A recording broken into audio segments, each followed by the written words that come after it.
Hello जी। आज के इस वीडियो में हम बात करने वाले हैं 5 स्टार बिजनेस फाइनेंस के बारे में। एक बहुत ही अच्छा एक एमएसएमई माइक्रो फाइनेंस लेंडर है। अब देखो पूरे के पूरे स्पेस में जबरदस्त हेडविंड्स आ रही हैं, बहुत सारी प्रॉब्लम्स आ रही हैं, सबको एसेट क्वालिटी का प्रॉब्लम हो रहा है और उस स्पेस में ये कंपनी ने बहुत अच्छा रिजल्ट डिलीवर किया है। तो इसके बारे में हम थोड़ी सी चर्चा कर लेते हैं। अगर शुरुआत करें हम कंपनी के मार्केट कैप से, तो रफली रफली 21,000 करोड़ रुपीज के आसपास का कंपनी का मार्केट कैप है। अब देखो पहले थोड़ा सा इंडस्ट्री का ओवरव्यू ले लेते हैं। माइक्रो फाइनेंस सेक्टर में अगर आप लेंडिंग करने जा रहे हो, इसका मतलब क्या, आप थोड़ा सा गांव वाले एरिया में जाके लेंडिंग कर रहे हो और आप लो इनकम ग्रुप वालों को केटर करने की कोशिश कर रहे हो। तो मतलब जिसके पास कोई बहुत पुराना क्रेडिट हिस्ट्री नहीं है, जो बहुत खानदानी अमीर लोग नहीं है, वो बेचारा कोई छोटा मोटा बिजनेस चला रहा होगा, वो छोटी मोटी दुकान चला रहा होगा, उसको उठा के आप लोन देने का काम कर रहे हो। तो यहाँ पर रिस्क ज्यादा हो जाता है और इस वाले सेक्टर में बहुत सारा हेडविंड्स देखने को मिला हमें लास्ट 2-3 क्वार्टर से। आप जितनी भी कंपनी उठा लो, सबके सब में प्रॉब्लम्स आई हैं और स्पेसिफिकली अगर हम बात करें तो एसेट क्वालिटी का प्रॉब्लम आया है।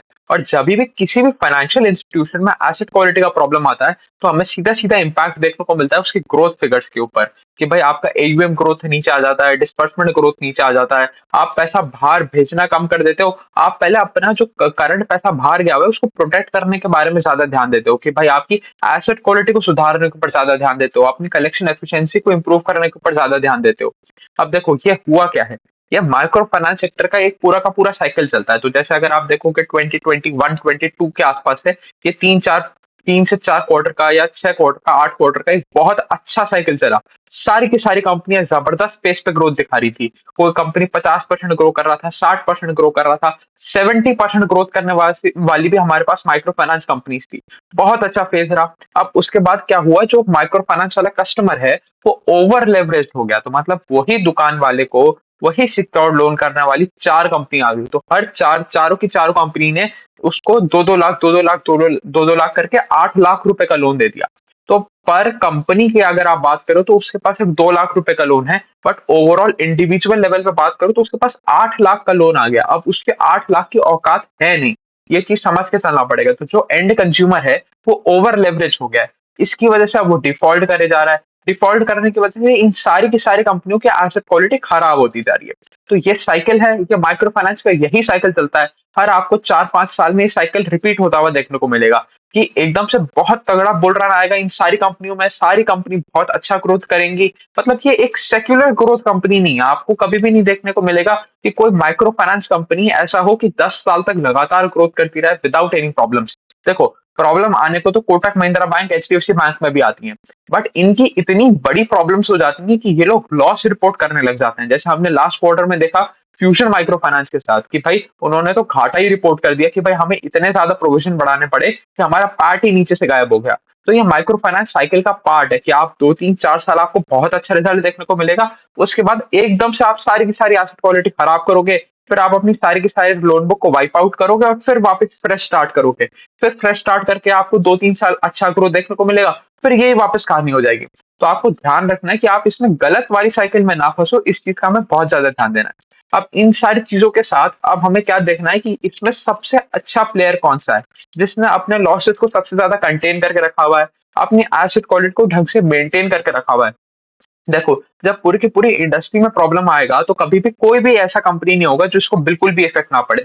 कभी भी ऐसा नहीं होगा कि भाई पूरे का पूरा माइक्रो फाइनेंस इंडस्ट्री प्रॉब्लम में है और एक कंपनी ऐसा निकल रहा है जो एसेट क्वालिटी अपनी इंप्रूव भी करे जा रहा है और सारे सारे मेट्रिक में इंप्रूवमेंट आ रहा है, कि एयूएम ग्रोथ भी आ रहा है, डिस्बर्समेंट भी आ रहा है, एसेट क्वालिटी भी इंप्रूव हो रहा है। ऐसा कभी नहीं होगा। अगर इंडस्ट्री में प्रॉब्लम आया है, तो किसी को ज्यादा इंपैक्ट होगा, किसी को कम इंपैक्ट होगा। तो हमें वही प्लेयर ढूंढना है जो कम इंपैक्ट खा रहा है, जो बता रहा है कि मैं इंडस्ट्री में सबसे अच्छा प्लेयर हूँ, और जब ये इंडस्ट्री वापस रिकवर करने जाएगा तो मैं ही वो सबसे पहला प्लेयर बनूंगा जो सबसे ज्यादा पेस पे रिकवर कर पाएगा। तो अभी हम वो ढूंढने निकले हैं। अब उसी के साथ हम 5 स्टार बिजनेस फाइनेंस का रिजल्ट एनालिसिस कर लेते हैं Q2 का। अगर हम शुरुआत करें कंपनी के एयूएम ग्रोथ से, तो कंपनी का एयूएम ग्रोथ आया 32% ओवर वाई लेवल का, जबरदस्त रेट ऑफ ग्रोथ, कोई दिक्कत वाली बात नहीं है, बहुत बढ़िया काम किया। अगर हम डिस्बर्समेंट ग्रोथ के बारे में बात करें, तो डिस्बर्समेंट ग्रोथ थोड़ा सा कम आया, सिर्फ 4% के आसपास का डिस्बर्समेंट ग्रोथ था। अब देखो ये क्यों है, क्योंकि देखो कंपनी को भी पता है ना कि भाई बाकी सारी कंपनियों को प्रॉब्लम आ रही है, हमें भी दिख रहा है कि यहाँ पर उतना अच्छा सिचुएशन नहीं है, उतना अच्छा सिनेरियो बना हुआ नहीं है। तो हम एक काम करते हैं, बाहर जो पैसा भेज रहे हैं हम उसको थोड़ा सा रोक लेते हैं, थोड़ा थोड़ा-सा रोक लेते हैं, सिचुएशन ठीक होने का इंतज़ार कर लेते हैं। तो ये होता है भाई एक एक कंज़र्वेटिव मैनेजमेंट की बात होती है। कंज़र्वेटिव या ऐसा कह लो कि जो मैनेजमेंट समझ रहा है कि भाई इस टाइम पे अगर हम ज़बरदस्ती डिस्बर्समेंट ग्रोथ लेने आएँगे, क्योंकि देखो फाइनेंशियल इंस्टीट्यूशन क्या कर रहे हैं, पैसा बाँट ही तो रहे हैं। अगर आज आप बाहर निकल जाओ अपने घर के और 1 करोड़ रुपए बाँटने का इंतज़ाम कर लो, तो आपको 1 करोड़ रुपए बाँटने में तो कभी भी प्रॉब्लम नहीं आएगी, आपको प्रॉब्लम आएगी रिकवरी करने में। तो कंपनी सोच रही है जब इतना माहौल खराब चल रहा है, तो अभी थोड़ा-सा हम डिस्बर्समेंट पेस को थोड़ा-सा रोक लेते हैं, थोड़ा-सा स्लो डाउन कर लेते हैं। जब चीज़ें वापस ठीक होंगी, तब हम वापस अपना डिस्बर्समेंट ग्रोथ ले जाएँगे 25, 30, 35% के आस-पास। तो अच्छी बात है, यहाँ पर भी अभी कोई दिक्कत वाली बात हमें देखने को मिल नहीं रहा है। अगर हम पार्ट के बारे में बात करें, तो पार्ट में ग्रोथ आया 34% का ओवर अ वाई-वाई लेवल। इसके बारे में हम लास्ट में चर्चा करेंगे कि ये इतना अच्छा नंबर क्यों नहीं है। अब उसके बारे में भी हम बात करेंगे। वैसे ये कंपनी ने, अगर आप माइक्रो फाइनेंस स्पेस में देखने जाओ, तो one of the best result है माइक्रो फाइनेंस स्पेस के अकॉर्डिंग। बट उतना एक्सपेक्टेशन के हिसाब से नहीं आया जितना ये लोग चल रहे थे। तो ये चीज़ देखना है। अच्छा रिजल्ट दिया, कंपनीज़ के जो इनकी पीयर कंपनीज़ है उनके कंपैरेटिवली अच्छा दिया, बट पिछले 2-3 साल में जितना अच्छा आया करता था, उतना अच्छा नहीं आया। ये चीज़ समझो। अब चलो, अब थोड़ा-सा हम ब्रांचेज़ के बारे में बात कर लेते हैं। क्योंकि जब आप टियर 2, 3, 4, 5, 6 सिटीज़ वालों को कैटर करने की कोशिश कर रहे हो, तो आपका सारा का सारा ग्रोथ आएगा आपकी ब्रांचेज़ की एक्सपेंशन रेट से।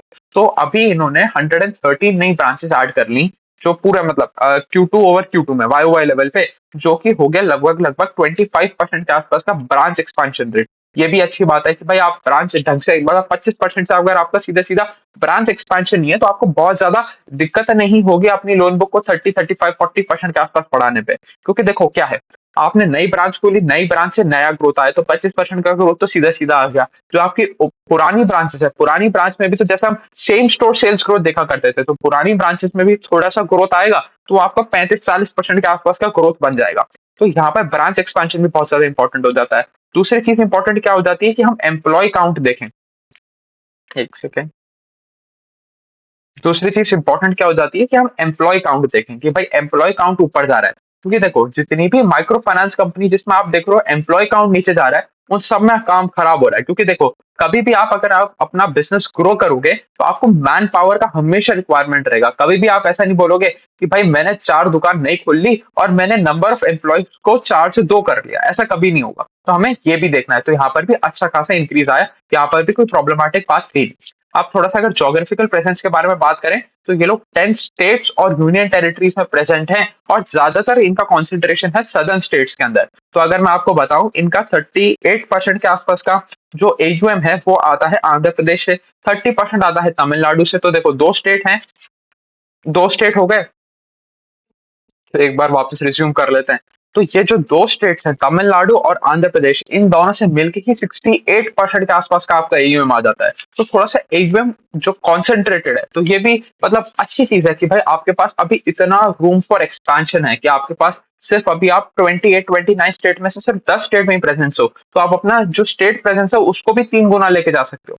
तो हमें ऐसी ही कंपनी ढूँढनी है जो 3, 4, 5, 6, 7 स्टेट्स में प्रेज़ेंट है और फिर वो एक-एक करके बाहर वाले स्टेट्स में एक्सपैंड कर रही है। क्योंकि अगर आप एचडीएफसी बैंक देखने जाओगे, तो एचडीएफसी बैंक तो पैन इंडिया प्रेज़ेंस है उसका, सब जगह वो फैला हुआ है, तो उसमें वो ग्रोथ नहीं देखने को मिलेगा। तो ये चीज़ भी देखने की ज़रूरत है। तो ठीक है, कंसंट्रेशन है, बट अगर आप अपनी सारी एसेट क्वालिटी वगैरह ढंग से मेंटेन करके चल पाते हो, तो कोई दिक्कत वाली बात नहीं है, उल्टा पॉजिटिव पॉइंट बन जाता है कि आपके पास रूम फॉर एक्सपेंशन भी बहुत ज़्यादा है। उसके बाद अगर हम बात करें, 19% आता है तेलंगाना से और जो रिमेनिंग 13% है वो बाकी जो आपके 7-8 स्टेट्स और यूनियन टेरिटरीज बचे, वहाँ से आता है। ये चीज़ भी हमने देख ली। अब थोड़ी-सी अगर हम बात करें, ये इनका 100% सिक्योर्ड लोन बुक है। तो देखो क्या होता है, भाई किसी भी सपोज़ किसी किराने वाले को इन्होंने लोन दिया, तो जो किराने वाले का घर है या जो कमर्शियल शॉप है, या तो कमर्शियल शॉप वो ओन करके रखा है, नहीं तो एटलीस्ट उसके पास घर तो होगा ही होगा, तभी इसको ये लोग लोन देंगे। तो इन दोनों में से कोई भी एक चीज़ ये लोग गिरवी रख लेते हैं, कोलैटरल की तरह रख लेते हैं। तो 100% सिक्योर्ड लोन्स हैं। उसके ऊपर ये लोग क्या करते हैं, जैसे हमने सूर्योदय स्मॉल फाइनेंस बैंक में भी देखा था, ये लोग भी इंश्योर करके रखते हैं अपने इस वाले लोन को। ये जो माइक्रो फाइनेंस लेंडिंग कर रहे हैं, ये 100 ऑलमोस्ट 95% के आसपास सिक्योर्ड है। तो इससे इनका थोड़ा-सा रिस्क मिटिगेशन और भी ज़्यादा हो जाता है। ये थोड़ा-सा और भी ज़्यादा प्रोटेक्टेड रहते हैं। तो क्या होगा, अगर कोई भी लोन खराब होगा, तो ये 3 क्वार्टर बाद, मतलब every Q1, every Q1 they can claim और उनको रिफंड मिल जाएगा, मतलब रिम्बर्समेंट मिल जाएगा उस खराब हुए हुए लोन के लिए। तो ये थोड़ा-सा और भी ज़्यादा सिक्योर्ड है। तो एक ये चीज़ भी अच्छी है। अगर हम इनके एवरेज टिकट साइज़ के बारे में बात करें, तो रफली रफली 3.5 लाख रुपए के आसपास का इनका एवरेज टिकट साइज़ आता है, और लोन टू वैल्यू रेशियो के बारे में बात करें तो 40% के आसपास का लोन टू वैल्यू रेशियो आता है। तो देखो, अब एक चीज़ समझते हैं, अब ये loan to value ratio micro finance company में इतना ज़्यादा इंपॉर्टेंट कैसे हो जाता है? देखो, अगर आप आज एक टियर 1 सिटी में रह रहे हो, कि भाई आप दिल्ली, मुंबई, जयपुर, कोलकाता, चेन्नई में रह रहे हो, तो आपको पता है कि भाई जो आपका, सपोज़ आप बैंक के पास लोन लेने गए, तो बैंक को आपके जो जो प्लॉट है, जो सपोज़ आपने घर बनाने के लिए लोन लिया, तो बैंक को आपके प्लॉट की एग्ज़ैक्ट कीमत पता होती है, क्योंकि उस वाले मार्केट में वहाँ पर लैंड का प्राइस डिस्कवरी हो चुका है, कि भाई ये 10 लाख का लैंड है, 20 लाख का है, 50 लाख का है, 1 करोड़ का है, 5 करोड़ का है, वो डिस्कवरी हो चुका है। वहाँ पर कोई रेट में बहुत ज़्यादा डिस्क्रिपेंसी नहीं आएगी। कोई बंदा आके बोलेगा कि मैं इसके 50 लाख दूँगा, और कोई दूसरा बंदा बोलेगा मैं इसका 10 लाख ही दूँगा। तो इतना ज़्यादा रेट में वेरिएशन होता नहीं है।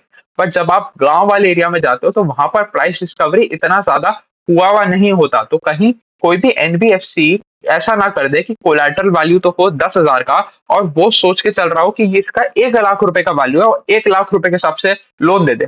तो अगर आपका लोन टू वैल्यू रेशियो काफ़ी कम है, तो आपके लिए बहुत ज़्यादा सिक्योरिटी है, कि भाई सपोज़ हमने इसका वैल्यू अज़्यूम किया 1 लाख रुपए, अब 1 लाख रुपए नहीं भी रहा तो 80,000 रहा, तो 80,000 में भी हम सिक्योर्ड है। हमने सिर्फ 40,000 का ही लोन दिया है। तो इस तरीके से एलटीवी देखना माइक्रो फाइनेंस कंपनी में और भी ज़्यादा इंपॉर्टेंट बन जाता है, और इनका बहुत बेहतरीन एलटीवी है, कोई यहाँ पर भी ज़्यादा दिक्कत वाली बात है नहीं।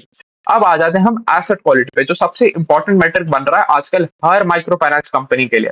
तो अगर आप देखोगे, इनके में भी एसेट क्वालिटी में थोड़ी-सी तो प्रॉब्लम आई। ऐसा नहीं है कि इनकी एसेट क्वालिटी अभी भी इम्प्रूव करी हो। बट अगर आप इनके इनके पीयर्स के हिसाब से देखोगे, कि पीयर्स की तो बिल्कुल बैंड बज गई, किसी का ग्रॉस एनपीए 2 गुना, 3 गुना, 4 गुना भी हो गया। बट इन्होंने सारी चीज़ों को कंटेन करके रखा। इतना ज़्यादा प्रॉब्लम नहीं आया, इसीलिए अच्छा रिजल्ट है। देखो, अगर पूरी इंडस्ट्री में कहानी खराब होगी, तो इनकी भी कहानी खराब होगी, बट किस पेस पे खराब हो रही है वो इम्पोर्टेंट है, और यहाँ पर इन्होंने अपनी समस्याओं को थोड़ा-सा रोक के चले। अगर इनके कलेक्शन एफिशिएंसी के बारे में बात करें, जो 100.3% के आसपास की कलेक्शन एफिशिएंसी थी, वो गिर के अब रह गई है 98.5%। वो भी अभी बहुत बेहतरीन नंबर है, वहाँ पर भी कोई ज़्यादा दिक्कत वाली बात नहीं है। अगर हम ग्रॉस एनपीए के बारे में बात करें, तो ग्रॉस एनपीए इनका मूव कर गया फ्रॉम 1.35% टू 1.47%, ऊपर की तरफ है। बट आप देखो कितना कितना कितना फर्क पड़ा है, ऑलमोस्ट ऑलमोस्ट सिर्फ 12 बेसिस पॉइंट्स का फर्क पड़ा है। हमने ऐसी ऐसी कंपनी देखी है जिसमें 200 300 बेसिस पॉइंट्स का फर्क पड़ रहा है। तो उस हिसाब से देखने जाएँ, तो ट्रेंड इनका भी खराब हुआ है, एसेट क्वालिटी इनकी भी खराब हुई है, बट उतनी ज़्यादा खराब नहीं हुई। मतलब हम इसको मान सकते हैं कि हाँ, चलो ठीक है, कंपनी ने बहुत बेहतरीन काम किया है, इतनी मुश्किल सिचुएशन में कंपनी ने अपनी एसेट क्वालिटी मेंटेन करके रखी है। अगर हम नेट एनपीए के बारे में बात करें, तो नेट एनपीए इनका बढ़ गया फ्रॉम 0.68% टू 0.71%। तो यहाँ पर भी कहानी बहुत हद तक सही चल रही है, यहाँ पर भी कोई दिक्कत वाली बात आ नहीं रही। अगर डीपीडी बकेट्स के बारे में बात करें, तो थोड़ा-सा यहाँ पर भी स्लिपेज रेशियो हमें ऊपर जाता हुआ देखने को मिला है। थोड़ा-सा यहाँ पर एडिशन हुआ है, 8.44% के आसपास का लोन आ गया है इनकी डीपीडी बकेट्स में। बट आप देखो, सारी चीज़ें थोड़ी-थोड़ी लेवल पे खराब हुई है, बट सब कुछ कंटेन्ड है। ऐसा कुछ नहीं हुआ कि एकदम से सारी की सारी कहानी ही पलट गई, कि आपका 0.7 का ग्रॉस एनपीए 2.1% का ग्रॉस एनपीए बन गया। थोड़ा-थोड़ा, थोड़ा-थोड़ा मतलब छोटे-छोटे लेवल पे यहाँ पर चीज़ें खराब हुई हैं। तो इसकी वजह से हम इसको अच्छा मान रहे हैं। अब आ जाते हैं, एकदम नंबर्स पकड़ लेते हैं। अगर हम नेट इंटरेस्ट इनकम के बारे में बात करें, तो 35% के आसपास का ग्रोथ आया वहाँ पर। टोटल इनकम के बारे में बात करें, तो वहाँ पर भी 35% के आसपास का ग्रोथ आया ओवर अ वाई-वाई लेवल। और जो इस कंपनी को ऑपरेटिंग लेवरेज मिलना चाहिए था, क्योंकि इनका केपेक्स एक्सपेंडिचर बढ़ा है सिर्फ 17% के आसपास। अब देखो क्या होता है, आप टोटल इनकम जो है ना, टोटल इनकम में से रिड्यूस करते हो 2 चीज़ें। एक तो आप रिड्यूस करते हो आपका केपेक्स, केपेक्स के साथ आप रिड्यूस करते हो प्रोविजंस एंड टैक्स। तो आपका जो केपेक्स है वो बढ़ा सिर्फ और सिर्फ 17% से, मतलब आपकी कमाई बढ़ रही है 35% पे, खर्चा बढ़ रहा है 17% पे, तो आपको जबरदस्त ऑपरेटिंग लेवरेज मिलना चाहिए था, वो यहाँ पर नहीं मिला। हमने जैसे स्टार्टिंग में देखा था कि इनमें पैट का ग्रोथ आया सिर्फ और सिर्फ 34% के आसपास का। तो इसका मतलब ऑपरेटिंग लेवरेज तो कंपनी को नहीं मिला। और क्यों नहीं मिला? क्योंकि आपका केपेक्स में जो खर्चे का ग्रोथ था वो तो कम था, बट आपका प्रोविजन का ग्रोथ बहुत ज्यादा बढ़ गया, क्योंकि आपका जैसे ही थोड़ा सा ग्रॉस एनपीए खराब हुआ, कंपनी ने कंजर्वेटिवली अपना जो प्रोविजंस है उनको डबल कर दिया। Provisions were up by 106% over a Y level.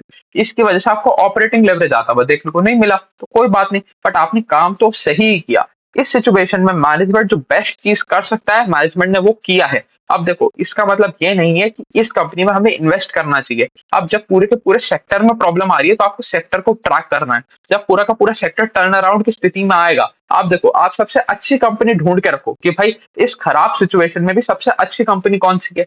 क्योंकि जो सबसे अच्छी कंपनी होगी, वही सबसे पहले साइन्स देगी रिवर्सल के। तो जिस दिन पहला साइन आ जाए रिवर्सल का, उस दिन जाके आप इन्वेस्ट करने के बारे में सोचो कि भाई जिस दिन 5 स्टार कह दे कि हम वापस डिस्बर्समेंट ग्रोथ कर रहे हैं 30-40% के आसपास का, उस दिन आपके लिए क्लियर कट साइन मिलेगा आपको कि आपको इस स्टॉक में वापस री एंट्री मार लेना चाहिए। अभी को आपको सिर्फ एक ही काम है, that is tracking the business. ये चीज हमें समझ के चलना पड़ेगा। इसी वजह से हमें देखने को मिला सिर्फ पार्ट बढ़ा by 34% over a Y level. अब देखो, थोड़ी सी बात कर लेता है कॉन कॉल के बारे में, क्योंकि अभी तक तो हमें रिजल्ट बहुत ही बेहतरीन लग रहा था, बट मैनेजमेंट ने कॉन कॉल में 2-3 खुलासे किए और उसकी वजह से स्टॉक की धुलाई-पिटाई हो गई। अब देखो, पहले क्या करते थे ये लोग, पहले ये लोग गाइडेंस देके चलते थे 35 टू 40% के आसपास का ग्रोथ का, और उतना डिलीवर भी करते थे। बट इस बार इन्होंने कहा कि भाई इंडस्ट्री में इतनी सारी प्रॉब्लम्स चल रही हैं, इस वजह से हम अपने गाइडेंस को रिवाइज कर रहे हैं और डाउनवर्ड रिवाइज कर रहे हैं। मतलब इन्होंने कहा कि अब हम 35-40% ग्रो नहीं कर पाएंगे, अब हम 25 से 30%, 25 टू 30% के आसपास का ग्रोथ लेके आ पाएंगे। तो कोई भी कंपनी अगर आके अपना गाइडेंस नीचे की तरफ रिवाइज करेगा, तो मार्केट उसको रिवॉर्ड नहीं करने वाला। वो मार्केट के लिए क्लियर कट रेड फ्लैग है कि भाई इस कंपनी में काम थोड़े से गड़बड़ हो रहे हैं। जितना जितना अच्छा माहौल पिछले टाइम में था, पहले क्वार्टर्स में था, उतना अच्छा आगे की सिचुएशन नहीं है। तो इसकी वजह से मार्केट ने इसका धुलाई-पिटाई कर दिया, कुछ 7-8% के आसपास का स्टॉक गिर गया। तो उस गिरावट का यही रीज़न था। रिजल्ट में कोई बहुत ज़्यादा कमी नहीं आई थी। मैनेजमेंट का गाइडेंस ऐसा था जिस वजह से स्टॉक नीचे आ गया।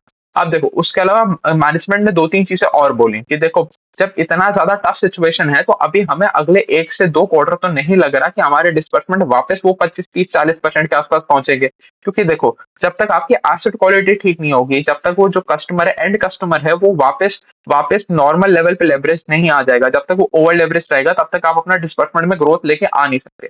तो ये चीज़ भी हमें देखना पड़ेगा। उसके अलावा मैनेजमेंट ने क्या बोला कि जो इनकी यील्ड है, यील्ड में इनको थोड़ा-सा कंप्रेशन देखने को मिलेगा। यील्ड क्या हो गया? क्या इंटरेस्ट रेट ये लोग चार्ज कर रहे हैं कस्टमर से। तो अगर इंटरेस्ट रेट में आपके कंप्रेशन आएगा, इसका मतलब आपका क्या होगा? आपका स्प्रेड कंप्रेस होगा। मतलब जो आप बीच का डिफरेंस बना रहे थे कि भाई जो आप जिस रेट पे आप इंटरेस्ट ले रहे थे और जिस रेट का आप इंटरेस्ट दे रहे थे, कि भाई आप एक एनबीएफसी क्या है, एक तरफ से पैसा उठाता है, दूसरी तरफ पैसा लेंड करता है। तो जो आपका पैसा उठाने का रेट था, that is cost of borrowing, और जो आपका पैसा लेंड करने का रेट है, दैट इज़ कॉस्ट ऑफ या यील्ड बोल लो। तो इन दोनों के बीच का जो डिफरेंस है, वो बनता है आपका स्प्रेड। तो अगर आपका स्प्रेड में कंप्रेशन आएगा, तो इसका मतलब क्या है? ओवरऑल प्रॉफिटेबिलिटी हिट होगा आपका। तो यही कंपनी ने के मैनेजमेंट ने कौन कॉल में चीज बताई कि हमें थोड़ा सा स्प्रेड में कंपैरिजन देखने को मिल रहा है। तो पहले आपने गाइडेंस नीचे लिया है, फिर आप स्प्रेड में कंपैरिजन के बारे में बात कर रहे हो। उसके बाद मैनेजमेंट ने ये भी कहा कि भाई हमें अपना हर एक क्रेडिट कॉस्ट थोड़ी सी ऊपर जाती हुई देखने को मिल रही है। मतलब अभी भी मैनेजमेंट कह रहा है कि ये जो एसेट क्वालिटी खराब हो रही है, ये इसका पीक नहीं है, इसके बाद भी एसेट क्वालिटी हमें खराब होती ही दिख रही है। तो एक और प्रॉब्लमैटिक बात, तो इन सारी चीज़ों की वजह से जो आपको स्टॉक देखने को मिल रहा है ना, वो 7-8% के आसपास का गिरावट देखने को मिल रही है। तो यही चीज़ समझ के चलना है। तो हमें आइडियली कैसे कंपनी ढूँढना चाहिए? हमें ऐसा कंपनी ढूँढना चाहिए जिसका ओवरऑल सेक्टर में बहुत तगड़े टेलविंड्स हों, बहुत बढ़िया काम हो रहा हो उस सेक्टर में, और वो उस सेक्टर का लीडर हो in terms of growth, not in terms of size, in terms of growth, कि वहाँ पर सब कुछ अच्छा चल रहा हो। जैसे ज्वेलरी स्पेस है, ज्वेलरी स्पेस में बहुत ही तगड़े टेलविंड्स हैं, और उसमें जो फास्टेस्ट ग्रोइंग प्लेयर है, वो और भी बढ़िया काम कर रहा है। तो ऐसी ही कंपनी हमें ढूँढनी चाहिए। तो चलिए, यही थी कहानी 5 स्टार बिज़नेस फाइनेंस की। अच्छा रिज़ल्ट था, बट गाइडेंस की वजह से सारी की सारी कहानी खराब हो गई। और इंडस्ट्री जब तक अच्छे फ्लेवर में नहीं है, जब तक इंडस्ट्री में सारी चीज़ें ठीक नहीं चल रही, तो मैनेजमेंट के हाथ में भी ज़्यादा कुछ है नहीं। अगर प्रॉब्लम है, तो है। तो चल, यही थी कहानी 5 स्टार बिज़नेस फाइनेंस की। अभी के लिए इतना ही रखते हैं। Thank you.